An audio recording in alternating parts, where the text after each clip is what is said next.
క్రీస్తునందున్న ప్రియులకు ప్రేమతో వందనాలు తెలియజేయుచున్నాను. ఏప్రిల్ నెల 28వ తేదీ 2024. ఈరోజు దేవుడు మనకు చేస్తున్న వాగ్దానం ఏమిటనగా, కీర్తనల గ్రంథము 107వ కీర్తన 13-14 చరణాలు. కష్టకాలమందు వారు యెహోవాకు మొరపెట్టిరి, ఆయన వారి ఆపదల్లో నుండి వారిని విడిపించెను. వారి కట్లను తెంపివేసి చీకటిలో నుండి మరణాంధకారములో నుండి వారిని రప్పించెను. ఆమేన్. నా ప్రియమైన సహోదరి సహోదరులారా, ఇశ్రాయేలు ప్రజలు ఐగుప్తులో అనుభవించిన బానిసత్వం ఎంతో భయంకరమైనది. 300 సంవత్సరాలు శ్రమలు, నిందలు, అవమానాలు, ఎన్నో బాధలను అనుభవించారు. వాటన్నిటిని తట్టుకోలేక, భరించలేక దేవుడు విడిపించున్నట్లుగా దేవునికి ఎన్నో మార్లు మొరపెట్టారు. దేవుడు వారి మొర విన్నాడు.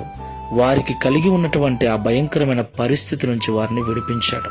చీకటి కట్లన్నీ తెంచివేశాడు. అక్కడ అనుభవిస్తున్న ప్రతి శ్రమ నుండి విడుదల కలిగించి శ్రేష్టమైన పాలుతెన్నులు ప్రవహించు దేశంలోకి నడిపించాడు. దేవునికి మహిమ కలుగును గాక. ఈ మాటలు వింటున్న ప్రియ సహోదరి సహోదరుడా, దేవుణ్ణి అనుసరిస్తూ దేవుని మార్గంలో నడుస్తూ నిందలు, అవమానాలు, బాధలు భరిస్తూ ఉన్నట్లయితే బాధపడకు.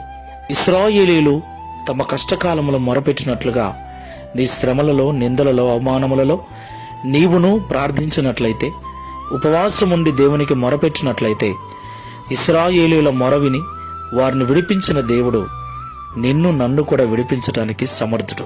ప్రార్థన చేయటం మరవకు. దేవునికి ఎల్లవెల్లలా మొరపెడుతూ దేవుని ద్వారా ఆశీర్వదించబడుతూ దేవునికి సాక్షులముగా జీవిద్దాం. ప్రార్థన చేసుకుందాం.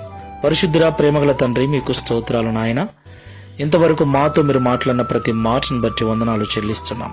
అవును తండ్రి, 300 సంవత్సరాలు ఇశ్రాయేలు ప్రజలు భయంకరమైన శ్రమలు, నిందల, అవమానాలు భరించారు. సరిగ్గా తినటానికి తిండి లేక, కట్టుకోవటానికి బట్టలు లేక వెట్టి చాకరిని చేశారు. ఎన్నో బాధలు అనుభవించారు.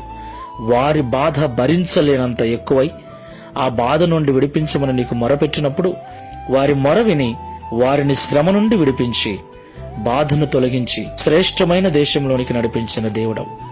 అలాగే మేము కూడా మా శ్రమలలో, మా బాధలలో నీకు మొరపెట్టినప్పుడు వారి వలె మమ్మల్ని విడిపించి సంతోషము చేత నింపుతావని మాతో మాట్లాడారు. ఈ ప్రార్థనలో ఏకీభవిస్తున్న వారిలో ఎవరైనా అలాంటి పరిస్థితుల్లో ఉన్నట్లయితే ఇశ్రాయేలు ప్రజల వలె నీకు మొరపెట్టి వారి వలె విడుదల పొంది శ్రేష్టమైన జీవితం అనుభవిస్తూ నీకు సాక్షులుగా బ్రతుకుటకు సహాయం చేయమని, దావీదు వలె మేము కూడా నిన్ను గూర్చి లోకానికి సాక్ష్యం ఇచ్చినట్లుగా నీకు సాక్షులుగా నిలబెట్టుమని యేసు నామములో ప్రార్థిస్తున్నాము తండ్రి. Amen. Praise the lord. God bless you.